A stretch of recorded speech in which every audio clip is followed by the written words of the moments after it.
For centuries, the secret of La Chancla has helped millions of Latina moms focus attention to each child's unique needs.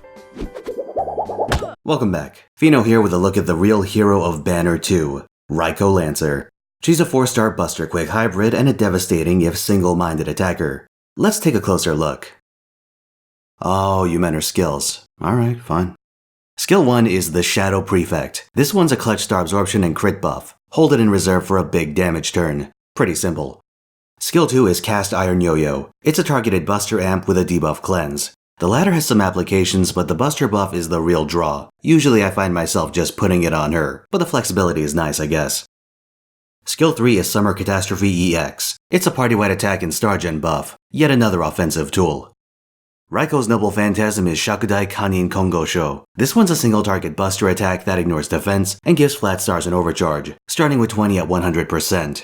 Ignoring defense is a weirdly niche property despite how common it is. Most content with defense buffs tends to ignore defense ignoring attacks. On the other hand, the flat stars are quite nice. It sets up her own follow-up, and in a vacuum, this encourages you to pop her NP off sync with her other cards. However, she can't bust her Brave Chain without it, so having an external source of stars or another attacker would be a smart play. Speaking of which, let's talk team comps.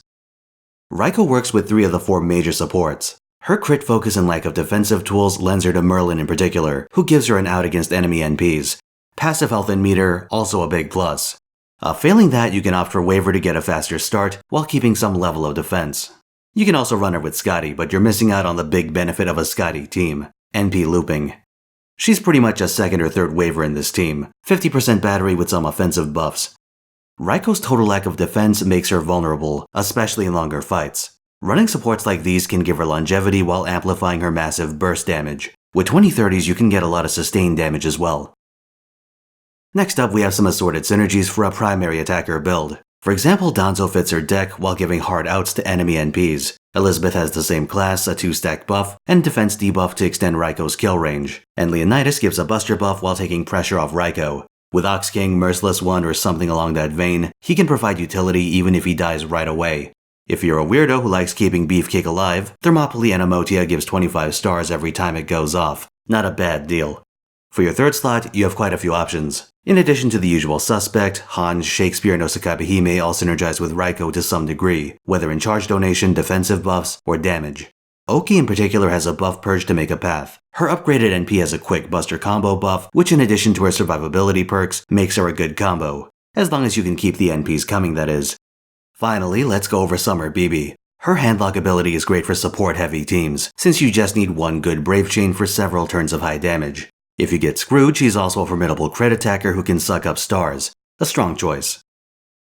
When your secondary is less supportive than Summer BB, you enter the realm of proper 2-threat comps. Your options here run the rainbow, and I'll pick out a few to talk about. Rider Ketz can donate guts, Karna's NP Seal can buy you precious time, Lancer Alter can switch off for alternating and devastating crit turns, and Raikou can remove Tamalancer's debuff.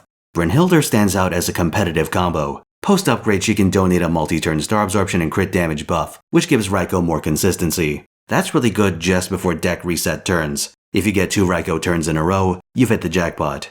Brynhildr Romantia also gives a party-wide star gen buff, which is a nice extra. One of the stranger things about Lancer Raikou is that she has better synergy with Ortenaus Mash than regular Mash. VR Mash has 2 separate taunts, and provided you can keep her alive, she's an excellent screener. But what really sells the combo is Bunker Bolt. This gives Mash a substantial Buster and crit buff that lets you do some crazy Reinhardt shit if you have stars for it. With a little help from Raikou, she will.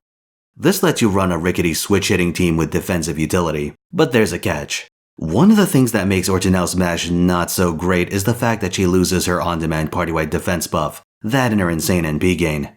These factors reduce her turn-by-turn consistency and push a lot of that burden off onto your third member.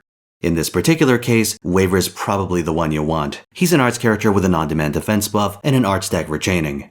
Not a great team, but given what happens in Lost Belt, you may actually end up using it. Just keep it in the back of your head. For craft essences, consider the following. You have Buster crit options like Victor from the Moon and Joint Recital, After Party Order tags both Buster and Quick, Golden Sumo is always good, Holy Night Supper has a crit NP damage combo, and Pharaoh Chocolatl gives a triple threat of Buster, NP damage, and NP generation. It's coming in next year's Valentine's Gacha, and Semiramis Hunters should keep an eye out. Raikou's kind of an odd character. She's a glass cannon attacker who can provide a lot of relevant buff types by herself and generate stars on top of that. However, this comes with a total lack of defensive cooldowns, barring a cleanse which barely counts. This puts you in the position of treating her as a charge to protect or a resource to expend. In the former, you'll need to run defensive allies and sacrifice a bit of consistent damage. The latter means running her as a suicide lead, either by herself or in 2-threat comps. Use her like a grenade to plow through a DPS check, and if she dies to an NP, so be it. The upside is that with either approach, she works with a large variety of servants, so your team building is exceedingly flexible. With all this in mind, I'll say she's a strong, if not essential attacker. Attackers rarely are outside of arts teams. If you're rolling for a copy or get a few while hunting for Maid Altar, don't feel bad. She's perfectly acceptable. Thanks for watching. Like, sub, tell a friend, and stick around for more Summer 2 coverage. I stream on Twitch every weekend, so stop on by to watch me do terrible things. Sometimes with a level 100 Geronimo.